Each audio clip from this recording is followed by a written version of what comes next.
जातात। साधूला साधू पाहिल्यानंतर काय तरच परत बंदगी होती, बॅटरी मानाने बसवतात।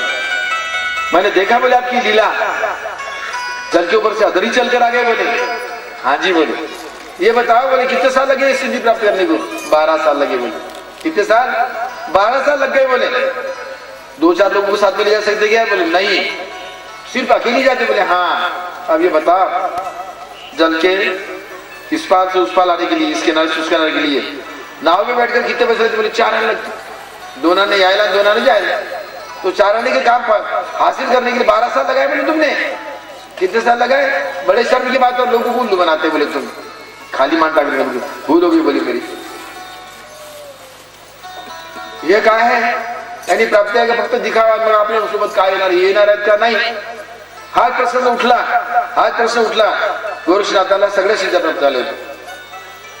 नाथ संप्रदायाचे आचार्य गेले गोरक्षनाथ। नाथ संप्रदायाचे नाथ ज्ञानेश्वरांची परंपरा ती।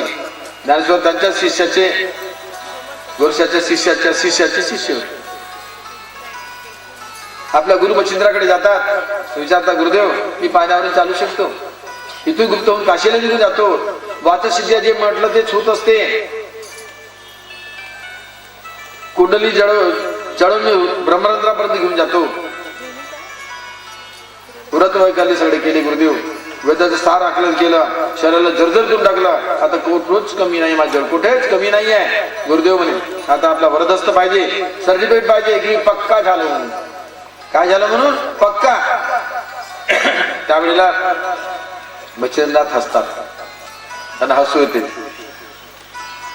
काय म्हणतात? तो भी कच्चा बेकच्चा नहीं गुरु का बच्चा, तो भी कच्चा बेकच्चा नहीं गुरु का बच्चा, धर्मशास्त्र में रहा न बाकी पूरा ज्ञान कमाया, वेद विधि का मार्ग चल के तनका लकरा किया, तो भी कच्चा बेकच्चा नहीं गुरु का बच्चा। शरीराला जर्जर केलं तरी तू कच्चाच आहे। आणखी काय सांगितलं? गुपत होकर प्रगट होवे जावे मथुरा काशी, प्राण निकाल सिद्ध भया है सत्यलोक का बासी, तो भी कच्चा बेकच्चा नहीं गुरु का बच्चा। कुंडलिनी को खूब चढ़ाकर ब्रह्मरंध्र ले जाए, चलता है पानी के ऊपर मुख बोले सो होए, तो भी कच्चा बेकच्चा नहीं गुरु का बच्चा। त्यावेळेला घाम सुटते। गुरुवाणी कशी असते? सत्य असते, मिथ्याचाराची नसते। घाबरतो बसला गोरक्षनाथ। गुरुदेव आपण सांगितलं मला पटलं म्हणे। गुरुदेव असंच आहे, मी सगळं अवगत झालं पण मी अशांत आहो। मी काय अशांत आहे म्हणे, मला शांती नाहीये। मग प्राप्त करायची आहे का म्हणे तुला? होय म्हणे, मी सांगतो तसा कर। काय सांगितलंय?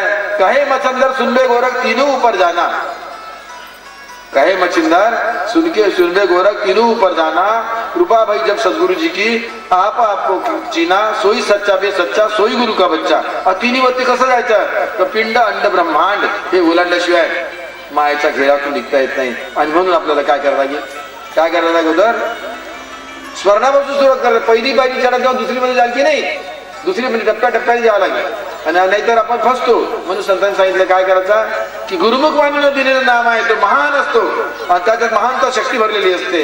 जय जय सद्गुरु दीन दयाल, जय जय सद्गुरु दीन दयाल, जय जय सद्गुरु दीन दयाल, जय जय सद्गुरु दीन दयाल, जय सद्गुरु दीन दयाल, जय जय सद्गुरु दीन दयाल, जय जय सद्गुरु दीन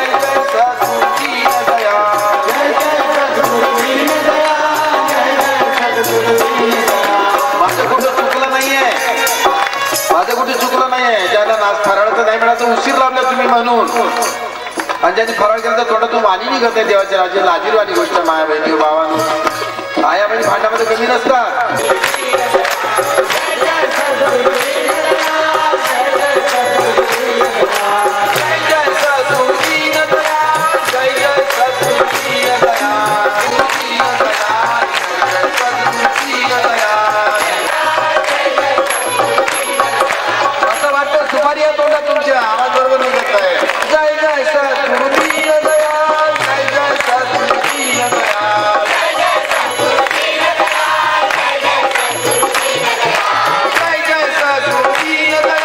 जय जय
हरिफाला टीका टिप्पणी केली नाही केली का?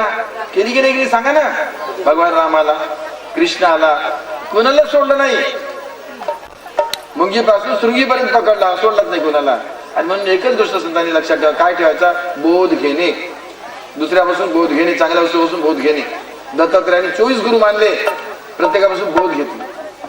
आपल्याला बोध घ्यायचा आहे. एक मुलगी, गरीबाची मुलगी होती, पाहण्याकरता पाहुणे येत होते. वाट पाहता पाहता आई वडील थकून गेले. त्या दिवशी दुसऱ्या दिवशी कामाला गेले. पाहुणे दुसऱ्या दिवशी आले, त्यावेळी ठणठण गोपाल होता घरी. काय ठणठण गोपाल होता? तिने धान आणले. कुठनं सुरू केलं? पाहुणे आल्याबरोबर पाय द्वायला पान दिलं. कुठनं सुरू? आता काही जीव घालायचं की नाही, मला मागणार नाही. हातात बांगड्या होत्या. उकडामध्ये कुठत आहे ते बांगड्या खनखन खनखन वाजायचं. फोडली एक बांगडी, पुन्हा आवाज दुसरी फोडली. फोडता फोडता एकच राहिली. आवाज बंद झाला. दत्तात्रयांनी पाहिलं, ही आपली गुरु आहे, सबसे भला अखेर. त्याकरता तर निसंग वृत्तीने जगू बसले का? संसारात राहून मी निसंग वृत्तीने जगता येते माणसाला, आपलं हित करून घेता येते. मनाचं तात्पर्य असं आहे. म्हणून निंदा नास्तीला विचारू नका. चांगला वाईट म्हणला तर तारीफ केलं तर फुगायचा नाही, आणि वाईट बोललं तर लावून नाही घ्यायचं. कष्ट येणार नाही असं भाग आहे का? शरीर म्हटलं तर कष्ट येणार आहे. आणि प्रत्येक आशा माणसा या वासनेतून प्रकट होणार आहे. इच्छा आकांक्षा आहे का? ह्या अविद्यातून निर्माण होणाऱ्या वस्तू आहेत. ईश्वराची इच्छा करायची, प्रभूची इच्छा, तर ते परमपिता बरोबर आपण जाऊ शकतो. आणि वाईट इच्छा केली तर काय होईल? काय फायदा होईल का? नाही होणार. म्हणून संतांनी सांगितलं, काय सांगितलं? बोध घ्यायचे आपल्याला. निंदिती हे लोक जरी विसर त्यांचे बोलणे, या जगाची रीत आहे निंदने भगवंतने, निंदने भगवंतने. निंदने हे लोक जरी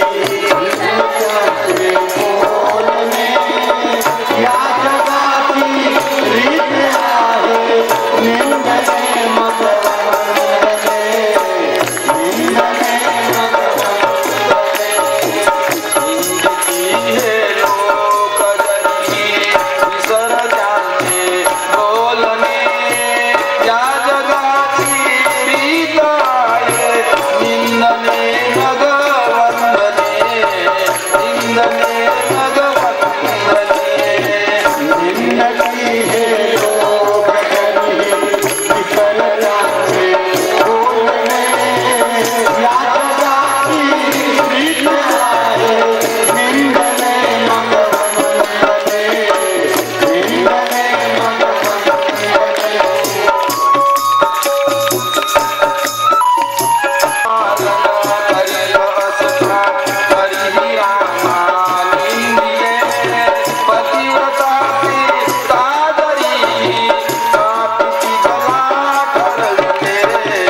का नाही?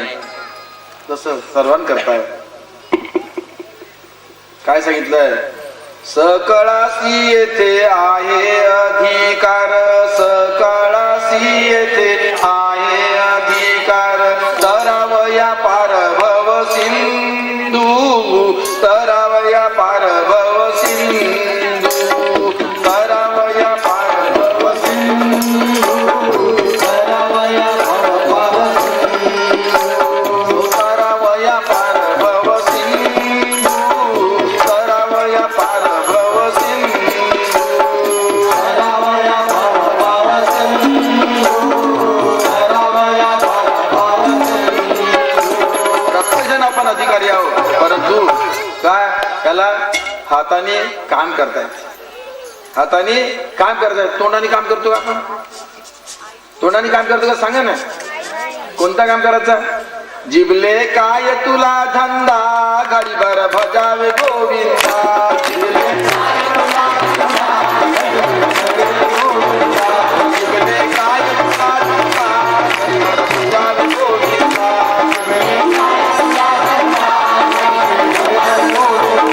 घडीभर भजावे गोविंदा, भजावे गोविंदा, घडीभर भजावे गोविंदा, भजावे गोविंदा, जिबले काय तुला धंदा, घडीभर भजावे गोविंदा,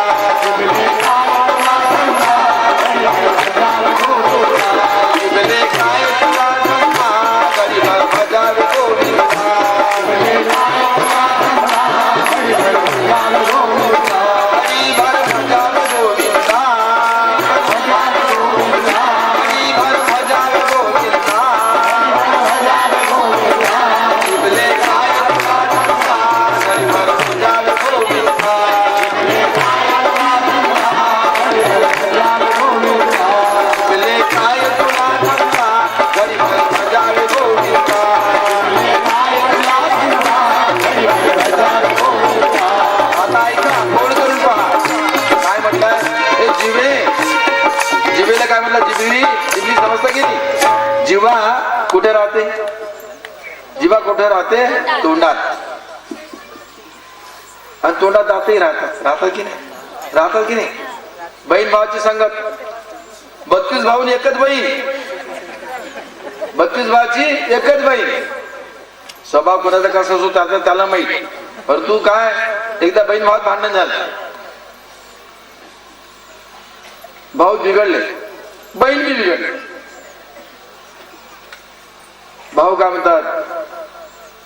दंत कहे जिह्वा से, दंत कहे जिह्वा से, हम 32 तू अकेली माय, हमसे अगर टेढ़ी चली तो पल में चली जाए. चगुन टाकून याद राखताई, खवळली माई, गरम झाली.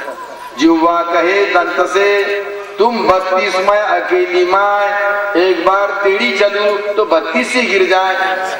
मी बाकडी चालली म्हणे, थोबाडात लोक मारे, दात पाडून दिले तुमचे, तू सगळे सगळे, मी जशीच तशी.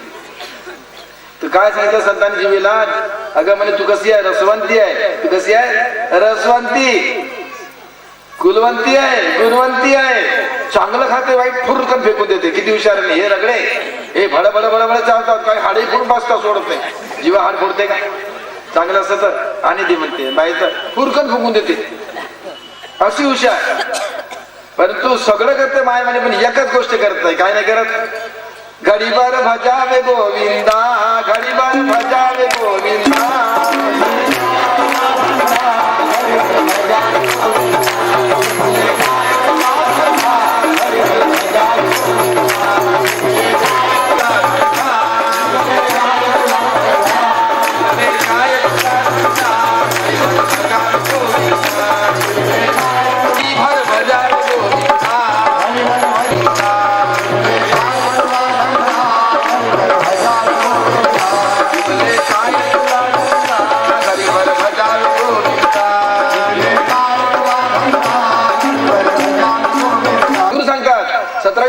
अमृतपान करण्याची किंवा सद्गुरू सांगतात. म्हणून काय सांगितलंय? काय सांगितलंय? ती भूमिका आपल्याला साधून घ्यायचं. काय साधून घ्यायचं? ती क्रिया. क्रियेविना वाचडता व्यर्थ आहे. क्रियेविना वाचडता व्यर्थ आहे. त्या क्रियेचं नाव आहे अनुसंधान. काय अनुसंधान, संबंध कसा जोडणे सद्गुरू जोडतात, तोडत नाही. एकदाचा प्रसंग आहे, भगवान गौतम बुद्ध अंगुलीमालाचं नाव ऐकून, अंगुलीमाल डाकू होता, खतरनाक होता, कोण्या माणसाला कापायचं सोडायचा नाही, आणि कापला का त्याची करांगी घ्यायच्या, त्याला छेद पाडायचा आणि माळेमध्ये टाकायचं आपल्याकडे. कितीतरी माळ त्याच्या गळ्यात, करांगडीची माळ, अंगठीची माळ, अंगुलीची, हिंदीमध्ये अंगुली म्हणतात, अंगुलीची माळा गळ्यात होतं, पण त्याला अंगुली माल म्हणायचं. भगवान बौद्धाला वाटलं याचा स्वभाव बदलला पाहिजे, हा खूप दुराग्रह वाईट कर्म करत असतो आहे, अनेकाच हित करतो, चला जाऊ. काही कुटुंब बरबाद केलं त्यांनी, तरी जाताना राजमार्गाने जातात, त्याच्याच मार्गाने जातात. तू पाहता तरी वाघाच्याकडे गाय बकरी चालून येत आहे, वाघ तयारीतच असतो, त्याच्या लक्ष त्याच्याकडे नसते. अंगुलीमालकडे, अंगुलीमाल आपला टपूनच असतो, जसा जवळ आला का मारतो झेप, वार करायचा. जवळ आल्यावर जसं वार करतो, दोघांमध्ये अंतर 1 फरलांग, मग धावतो, पुन्हा जवळ अंतर, पुन्हा आणखी वार करतो, पुन्हा अंतर, शेवटी परेशान होऊन जातो. आता तर मारलाच, जवळ जवळ गेला, थांब म्हटल्याबरोबर वळून पाहतात गौतम बुद्ध, अरे तू थांब म्हणे. दोघी थांबतात आपल्या जागेवर. कशा करताय, काय करताय, माझा स्वभाव आहे म्हणे, समोर आलेल्या माणसाला सोडत नाही, दिसणारे सोडत नाही म्हणे, अनेकाला मारलं म्हणे, साफ करून दिला. दया नावाची वस्तू नाही म्हणे माझ्यावर. बरं बरं, तुला एक आपल्याशिवाय सोडत नाही, किती चोपडा बोलला तरी सोडत नाही म्हणे मी, तुला मला थकवलं म्हणे. बरं, माझं एक काम कर म्हणे छोटा, नंतर दुसरा काम, 2 लहान लहान काम करून घे, आणि त्याच्यानंतर तुला जे करायचं कर. बरं सांग म्हणे ताबडतोब. झाडाचे 2 पान तोड, उच्चापुरात दीप पाडू. झाडाचे 2 पटकन 2 पानं तोडली. दुसरं सांग म्हणे, जोडून दे म्हणे त्याला, त्या पानाला जोडून दे म्हणे. जुळते का, जुळते का विचारत पडला, जुळत नाही म्हणे. हा, आजपर्यंत तू काय केलं म्हणे, सगळं जोडण्याचं काम न करता तोडण्याचंच केलं म्हणे. तोडला की नाही, होय म्हणे. मग मला जोडणं शिकवा ना म्हणे. त्याला उपरती झाली, मग चाल माझ्या बरोबर, जोडणं शिकवताय म्हणे तुला. घेऊन गेले आणि भिकू गेले. पहिलं काय सांगितलं, बौद्धं शरणं गच्छामि, धम्मं शरणं गच्छामि, संघं शरणं गच्छामि, संघटना शरण ये, धर्माला शरण ये, धारण करण्याची शक्ती, सत्याला शरण ये, आणि आचार्याला शरण. 3 गोष्टी साध्य करायच्या. नंतर सांगितलं मी तुमचा काही आचार्य नाही. काय बोलले ते, मी तुमचा गुरु नाही, मी तुमचा कोणी नाही, काही नाही. केव्हा कळल्यानंतर. मुलगी उपवर झाली, मुली लेकर बाळ, ती माय म्हणते, ही माय म्हणते, नाही का, तिचं लेकर माय, ही म्हणते माय, अशी गोष्ट तुझी माय म्हणे, पुढकी तो आमची माय आहे. तुम्हाला दूध पाजते, तुझी आई पाजते का दूध? अगं एकेकाळी पाहिजे, आम्ही कसं मानावं तुझी आई होय म्हणून, नाही म्हातारपणा दूध येते का? तर म्हणायचं तात्पर्य, जोडणं शिका, तोडणं शिकवण. तोडणं शिकायची इच्छा आहे का तुझी, जोडण्याची इच्छा सांगा, जोराने बोला. सिंधुमाय बोल ना, कोणाला जोडायचं? हा, तर जोडायची इच्छा असेल तर काय करायचं माहिती? जय जय राम, जय श्री राम, जय जय राम, जय श्री राम, जय राम, जय श्री राम, जय जय राम, जय श्री राम, जय जय राम, जय श्री राम, जय जय राम, जय श्री राम, जय जय राम, जय श्री राम, जय जय राम, जय श्री राम, जय जय राम, जय श्री.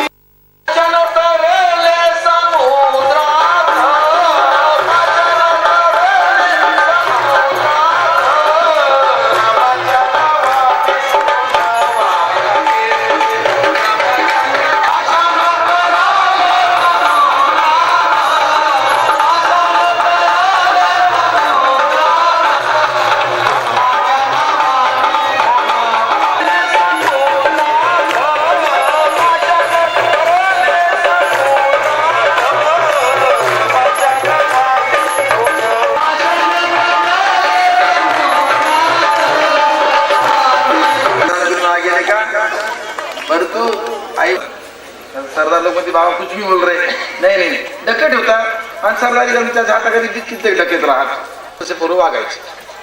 म्हातारपण आल्यानंतर मराठी वेळ आली, आता म्हणजे आपला मुखिया कोणाला करायचा, आपला धंदा खराब नाही झाला पाहिजे, पैसा दाबाला होता, पोटात कमी नव्हती, मस्त खायचे, पोरं कसे होते फुटबॉल. तुमच्या राज्यात आम्हाला कधी असं नाही झालं, तुमच्या राज्यात आम्हाला कधी असं नाही झालं, कधी संकट आले असं पाहिजे. अशी तालीम सांगा बाबा म्हणे, समजून सांगा. मोठ्या मुलांनी सरदार व्हावं म्हणे, आपला अधिकार सरदारकीच्या मोठ्या मुलाला देतोय म्हणे. बरोबर, ठीक आहे, तुम्ही त्यांचे सेवक. बेटा दिवसा कधी चोरी करू नका, दिवसा चोरी केलं तर पकडले जा. चोरी करायचं रात्रीलाच. केव्हा करायचं? रात्रीला चोरी करायची. बरोबर बरोबर, ठीक आहे बाबा. एकदम मिळून जायचं नाही, एकदम मिळून जायचं नाही. लक्षात आलं पकडले जा. ठिकाणावर जायचं आता इकडून तिकडून जायचं. बरं बाबा म्हणे. तिसरा मुद्दा सांगितला, सज्जनाची संगत करायची नाही, तर आपला धंदा खराब होऊन जाईल. काय सांगितलं? सज्जनाची संबंध लोकांची संगती करायची नाही, आपला धंदा खराब होऊन जाईल, तुम्ही बिघडून जा. बरं बाबा सांगितलं वडिलांनी. आणि कुठे कथा कीर्तन होत असेल चुकून जायचं नाही, बिघडून जाल, तुमचा धंदा खराब होऊन जाईल. बरं बाबा. सरदार मरून पाहिला म्हातारा, फेरी वगैरे आटोपली. मग चारी भावांनी मीटिंग घेतली. मोठा भाऊ सरदार झाला. भैया क्या करेंगे बोले आप? कई दिनों से दादा परदादा से अपना धंधा चल रहा है, अब मेरी ऐसी इच्छा है. मोटा तो क्या करना है? लूटो तो भंडार, मारो तो हाथी. एक ही बार कर लो, जिंदगी की 7 पिढी तक खत्म न हो ऐसा कर लो. 7 पिढ्यापर्यंत संपणार नाही अशी व्यवस्था करायची म्हणे. कुठून आणणार एवढं धन? अरे राजाच्या खजानाच लुटून घेऊ म्हणे. किमती माल राजाच्या खजानाचं लुटायचं. कसं? सरदार प्लॅन सांगतो. मध्यरात्रीच्या वेळेला जायचं. खजानाला पहारेकरी पोलीस राहतात, शस्त्रधारी राहतात. होय मी 4 दिशेने 4 गाव. रात्री 12 वाजता बरोबर नेमकं 12 वाजता पोहोचायचं. बरं, मोठी घंटा असते 12 वाजले तर 12 घंटा, 1 वाजले 1 घंटा, 2 वाजले 2 घंटा. ज्या वेळेला वाजला तर त्यावेळेला 1 वार करायचं म्हणे. त्या ताल्यावर आपण हावतोड्याचा 1 वार करायचा. 12 वाजता 5 वारामध्ये फुटून जाते म्हणे. आणि ते त्यांना माहिती आहे की कोणी चोरी येऊ शकत नाही पायऱ्यावर. म्हणून सगळे झोपून मस्त राहतात नाही, ते बेस निस्फिकीर राहतात. आपलं काम करायला वाटेल तेवढा वजन उचलेल तेवढा वजन घेऊन याच्या माल ठराव. ठीक आहे. तर 3 दिशेला 3 जातात. दक्षिणेकडून हा सरदार झाला मोठा. नेमकं मांजर आडवी गेली. काय गेली? मांजर आडवी गेली. म्हणजे काय? समोर कीर्तन सुरू होतं. अरे बाबा आलं म्हणे. बापाने सांगितलं कीर्तन कथा ऐकू नये. आणि कीर्तन सुरू तर काय करायचं? काठाकाठाने चालणार असते. कानात ज्या टाकली बोट ऐकू नये म्हणून, बोट टाकले कानात, दाबून ठेवलं ऐकू नये म्हणून. बापाने सांगितलं बिघडून झाले तर तुम्ही. जवळजवळ आल्यानंतर काय झालं? कर्मधर्म सगळे काठ्यात जात असताना भाराडीच्या काठ्या होत्या. एका पायातून काटा रुतला पायामध्ये, कानाचा हात बाजूला झाला. दुसरा पाय होता, दुसऱ्या वेळी गेला तर दोन्ही कान मोकळे झाले. कीर्तनकार म्हणतो तुम्ही देव पाहिला का? लोक म्हणतात नाही. देवाची ओळख आहे का? म्हणे नाही. मी ओळख सांगतो. समजा देव माणूस रूपात जर समोर आला तर त्याची सावली पडत नाही. ऐकत आहे, अरे अरे अरे अरे करतो, मनात करतो, पण काटा काटा सुरू आहे. देवाची सावली पडत नाही, डोळ्याच्या पापण्या हलत नाही, देवाच्या डोळ्याच्या पापण्या हलत नाही. जमिनीवर पाय लागत नाही, धरत राहते. आणि उंचदार असला उंच होऊन जातो, ठिगणादार असला ठिगणा होऊन जातो. देवामध्ये खूप आहेत म्हणजे. कसा बसा काटे खाल्ला, अरे अरे चुकलं म्हणत पुन्हा निघून गेलं. 3-4 वर्षाच्या अंतकरात बसून गेले बरोबर 12 वाजता. 12 ठोके झाले. त्याच्या अगोदर त्याला फोडफाड करून गेलं. माल काटोळी बांधून पडायला. पहाटेच्या सुमारास थंड वारा सुटला. शिपायांना हवा लागली, थंडी. एकदम डोळे उघडतो, दरवाजा खुलला. अर लुटा ओरडू बसले. लुटल्या खूप जोरदार ओरडू बसले. सगळी जागे झाली. धावपळ सुरू झाली. आता गेले किंवा आपण ते 12 वाजता पडून गेले माल घेऊन, आणि 3 वाजता ओरडत आहे. धावपळ सुरू झाली. काही मिळालं नाही. आणि घेऊन चालले गेले. दरबारात पोलिसांना बोलवण्यात आलं. ढूंढकर राव बोले याद रखो, कड़ी से कड़ी सजा तुमको मिलेगी. मंत्र्याला बोला, मंत्री तलाश करो बोले अपने राजधानी के अंदर खजाने को लूटना एक सरल बात है क्या? तपासत गेले. तर गुप्तचर विभागाच्या माध्यमाने त्याला कळलं होतं की गावाच्या बाहेर मध्ये 5-7 घरं आहेत, चांगले धनी लोक आहेत, ते काम कास्त काहीच करत नाही, आता माल खाते मस्त फिरतात आणि लड्डूचे लड्डू बनले आहेत, ते चोर असू शकतात, त्यांचा पेशा काहीच दिसत नाही. चौकशी करायची कशी करायची आरोप लावता येत नाही, म्हणून रात्रीच्या वेळेला महाकालीचे रूप घेतलं कोणी, मंत्र्याने. हातात खप्पर आहे, अमावस्येच्या रात्र अग्नी जळत आहे आणि लंबी जीप काढली, नकली जीप, गळ्यात माळा आहे, रुंडमाळा. 12च्या सुमारास पोहोचलो गावाच्या बाहेर. घराच्या बाहेर आरड ओरडणं सुरू केलं देवीने. देवीचं रूप धारण केलं कुणी, मंत्र्याने. नंबर 3च्या भाऊ शौचाकडे गेले होते. दुष्टो बोले तुम डाकू हो, चोर हो, बहुत खतरनाक लोग हो, खजाना लूट लिया तुमने, जमीन में गड़ा दिया, मेरी उपासना किए नहीं, मेरे को बलिदान दिया नहीं, अब तुमको मैं खा जाऊंगी. लावलं तर माहित काही नव्हतं, लावलं तर आणि म्हणजे गोष्ट खरी आहे, आपण देवीची पूजा काही केली नाही, जमिनीत काढून ठेवली हे खरं आहे, आता काय करा. धाव जातो मोठ्या भावाकडे. दुसऱ्या भावाला सगळे आवाज करतो, भैया अपनी कुलदेवता खड़ी है बोले बाहर में और गालियां दे रही है, बोले बोलती बोले तुमने ऐसा ऐसा कर लिया है, जमीन में दबा दिया है, अब तुमको मैं खा जाऊंगी, मेरे को बलिदान दिए नहीं तुमने. मोठ्या मी खरोखरच तो सगळ्याला विश्वास जडला. मोठा थोडा समोर पटकन आठवली गोष्ट कीर्तनाची. देव खरोखर काली जर असेल तर तिला सावली पडणार नाही, डोळ्याच्या पाकण्या हलणार नाही. पाहून तो कीर्तनकारांनी सांगितल्याप्रमाणे ला रे भैया मशाल दर्शेल. मशाल आल्यानंतर पाहता तर सावली पडली. अरे बोले देवी नहीं आई तो देगा है, तो कोई नकली है, बोले हमको फंसाने की झूठा इंजाम लगाने के लिए नकल किया है. लाव भैया दंडे लाव दर्शेल. मंत्री म्हणतो अरे हे प्रामाणिक लोक आहेत. मंत्री पडून जातो, जीवाच होतो, याच्यावर विश्वास जडत नाही. मग सगळे भाऊ परत येतात. अरे बोले कोई तुम्ही लंदी फंदी आणली. आणि मग मोठा सरदार जोर जोराने रडतो, खूप रडतो जोराने. बोले भैया रो रो क्यों रो रहे हो, क्या हो गया तुमको. भैया बोले जिस दिन अपन गए वहां चोरी करने के लिए तो रास्ते जा रहा था तो कीर्तन चल रहा था. बोले तो कीर्तनकार ने बताया, बोले अगर देवता देखे क्या, तो बोले नहीं देखे. देखिए नहीं देखे, देखना है क्या वहां, तो पहचानून कैसे. तो देवाची ओळख करायची म्हणजे त्याच्या सावली पडत नाही, डोळ्याच्या पापण्या हलत नाही, जमिनीवर पाय उमटत नाही, अधरच पाय असतात, असे ओळख सांगितली. आणि खरोखर मशाली पाहिलं तर सावली पडली दिसते म्हणे. म्हणून खरं आपल्याला ओळखू आला म्हणे, नाहीतर आपण फसलो असतो, देवी समजून खोटं फसलो असतो गड्या म्हणे. जरासं सत्संगाने आपलं जीवन पूर्ण परिवार वाचला, फासावर जावं लागलं असतं, तर नेहमीच सत्संग ऐकले असतं तर आपलं काय झालं असतं, जीवनाचं सार्थक झालं असतं. जय जय सद्गुरु दीनदयाल, जय सद्गुरु दीनदयाल.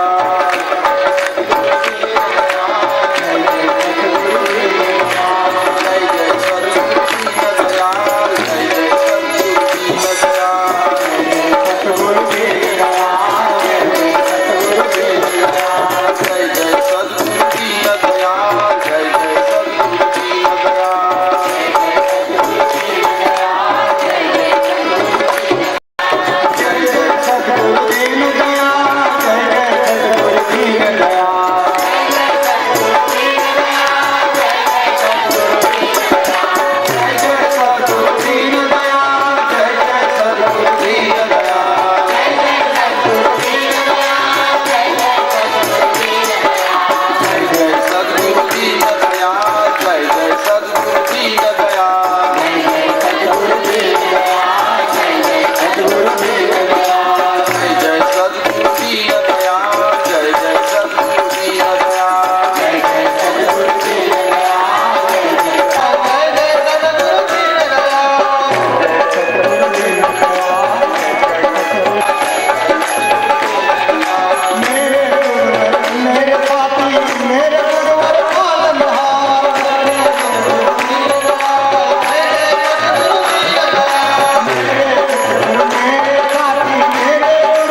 भटकत भटकत जाऊन पुन्हा ईश्वरी कृपा झाली तरच मनुष्य हे लाभतो, नाही तर लाभणं कठीण पडतं.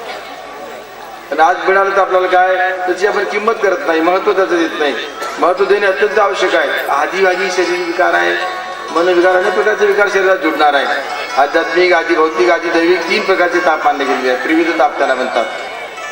का शरीर विकार होणे त्याला आध्यात्मिक, आधी भौतिक म्हणे कुत्रा चावणे, सर्प दोष होणे, प्रीतबाधा होऊन जाणे, अनेक प्रकारचे विकार बाहेरून जे झालेले त्याला भौतिक म्हणतात. आणि दैवी महापूर येणे, आग लागणे, भूकंप होणे, याची क्रिया दैविक रूप. 3 ऋतू सुटून माणसाला आपल्याला साधून घ्यायचं. कोणता दिवस कसा येईल याचं काही नेम नाही आहे. आणि म्हणून आपल्याला विचार करायचा आहे, कोण दिवस येईल कसा कोण जाणतो, कोण दिवस येईल कसा कोण जाणतो.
त्याच्याकरता आपल्याला काय करायचं आहे, परिवार 3 लोक नवखंड में सद्गुरु सरिखान कोय, करता करे सो कर न सके, गुरु करे सो कोय.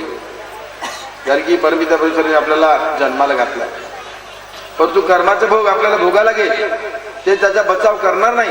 मग सद्गुरू अशी एक शक्ती आहे, सद्गुरू असे दातार आहे की त्यातून आपल्याला वंचित करतात. देव नाही करू शकत, मालिक करू शकत नाही, ते कार्य करू शकतात. आणि म्हणून दत्तात्रेय सद्गुरूला शरण गेले, भगवान रामचंद्र सद्गुरूला शरण गेले, भगवान कृष्ण सद्गुरूला शरण गेले. का? आत्मशांती आनंद लाभतात आणि त्याकरता त्याची नितांत गरज आहे, त्याप्रमाणे वागणे जरुरी. मग आचार विचार उच्चार तुम्ही बदलल्या पाहिजे, त्रिशुद्धी झाली पाहिजे. मंत्र म्हटल्याने होणार नाही, आचरणात आणल्याने होईल, केल्याने होत आहे. आधी केल्याची पाहिजे सांगितलं ना, त्याचीच गरज आहे आपल्याला. आज ऐसारामात दिवस चालले आहेत, आनंदात दिवस चालले आहेत. हा आनंद कसा आहे, ऐसाराम क्षणापुरता आहे. जडलेल्या माणसाला मखवली गद्यावर जर झोपवलं तर सुखानं झोप येईल का? येईल? येणार का? नाही येणार. अंगाची आग होत आहे. आपण समजतो मग काळजी करतो, ती काळजी नाही आहे, त्याला असाही त्रास होत आहे. तो मुखाने सांगितलं तर तुम्ही कमी करू शकणार, तू जाणत असतो तुम्हाला एवढं त्रास होत आहे, काय करणार. आणि जे वरचे उपचार कसे बाह्य उपचार आहेत, मग आपण म्हणतो अरे त्याला त्रास सहन होत नाही, मरून जातात, तर बरा होत. काय म्हणतो आपण, मरून जायचं बरं होऊन जाईल, हे चुकीची समज आहे. परंतु ज्याचे त्याला भोगायला लागते. आणि त्याकरता आपल्याला जीवनाचं चीज करायचं आहे. आणि संतांनी सांगितले की मी काय सांगितले, स्मरणाची तीव्र स्मरणेन भेटे आनंद, पश्चिमे मार्तंड उगवेल. पण त्याला विश्वास पाहिजे, गुरुकडून मिळालीच वस्तू पाहिजे.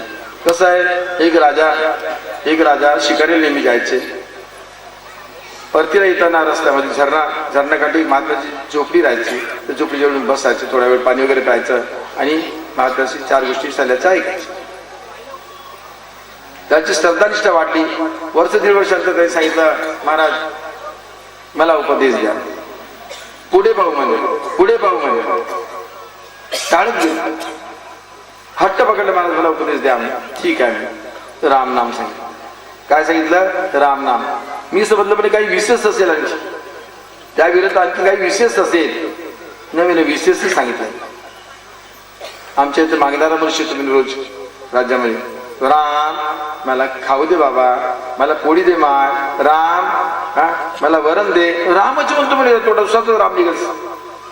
तो राम वेगळा आहे, तो कसा राम आहे आणि हा राम वेगळा आहे.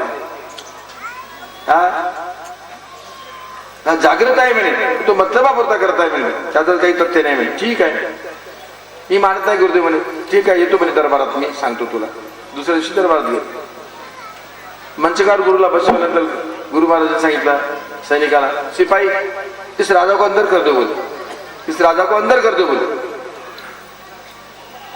सिपाहीची हिम्मत हुई ना, कर दो बोले. 2-4 वेळा सांगितलं. राजाला वाईट वाटलं, मेरे को अंदर करने बोलते. सिपाही उठो बोले, महाराज को अंदर कर दो बोले. सिपाही उभा झाला. गुरु महाराज हसू बसले. गुरुदेव आपण हसले म्हणे, काहीतरी विशेष आहे म्हणे. होय म्हणे, पहा मी 4-5 वेळा म्हटलं तरी त्यांनी काही ऐकलं नाही म्हणे, अंमलबजावणी केली. एकदाच राजा म्हटल्याबरोबर तुझी ऐकली गेली. तो 100 दिवसभर रामराम म्हणतो, फक्त पोटा करता. माझं तर अंतर्गत सिद्ध केलेलं नाम असल्यामुळे त्याच्यात प्रभावशाली आहे. तुझ्या जसे पावर आहे तसे नामामध्ये पावर आहे. पटली मग त्यांना. म्हणून सांगितलंय अंतरीचा वर्म खरा पाहिजे, नाही तर मनुष्य फेल पडतो. पण संतांनी काय म्हटलंय की लोकासी पाहुनी म्हणे राम राम, लोकासी पाहुनी म्हणे राम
महात्म्याकडे जातो.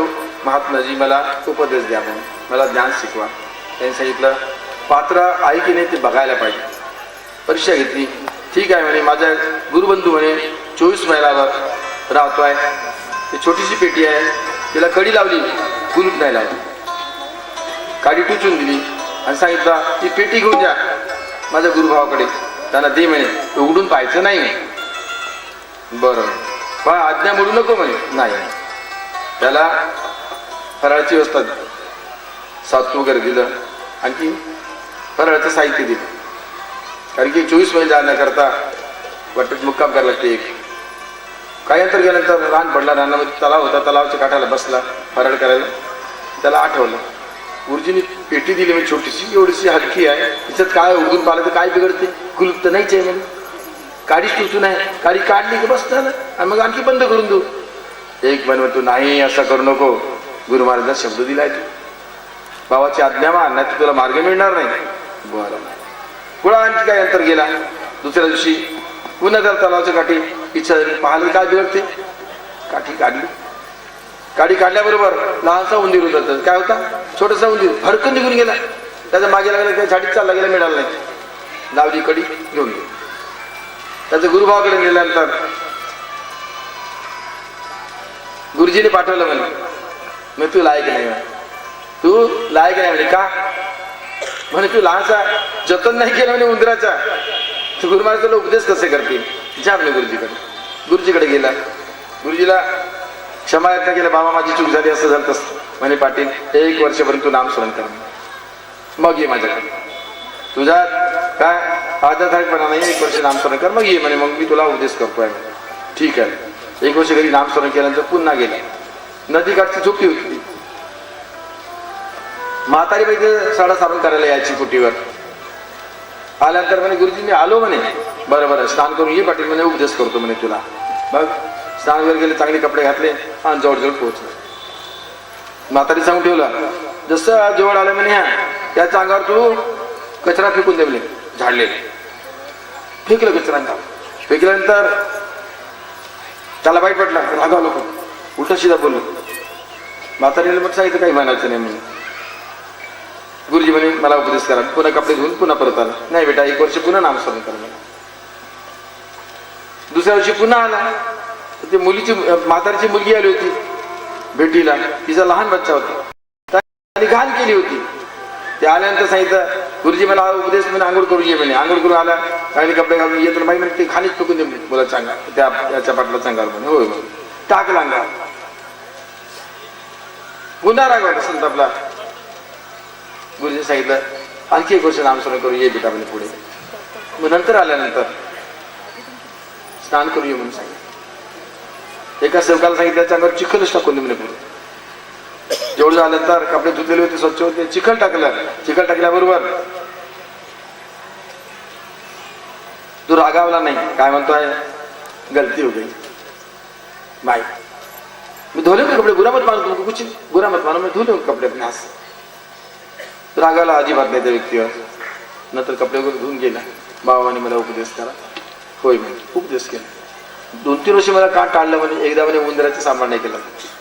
दुसऱ्यांदा काय केलं म्हणे, दुसऱ्यांदा तू घाण फेकली तर रागावला म्हणे. कचऱ्यात पाहून रागावला, तुझा हम नाही गेला, विकार जडले. दुसऱ्यांदा तसंच केलं म्हणे. पण आता चिखल अंगावर पडल्यानंतर तुम्ही म्हटलं काय हरकत नाही, धोका होऊ शकते, कपडे धुवून साफ करू. आता तू मन मुरला, आता तू समोर जाऊ शकता. तर आधी मन मुरे, नंतर जे उरे ते तू आहे. तर त्याला आपल्याला साधून घ्यायचं आहे. साधून घेण्याकरता आपल्याला स्मरणामध्ये महान शक्ती आहे. स्मरणामध्ये तमोगुणाचं चालन होतो, रजोगुणाचं चालन होतो, सतोगुण आणखी फिल्टर होऊन शुद्ध सत्वगुणामध्ये जाते. आणि शुद्ध सत्वगुणा गेल्यानंतर लायक होतो. लायक झाल्यानंतर त्याला दर्शनाचं जो कार्य आहे ईश्वर भक्तीचा मार्ग मोकळा होतो. आणि त्याकरता नामामध्ये एवढी महानता झालेली आहे. आता चव्हाण भाऊ कुठे आहे?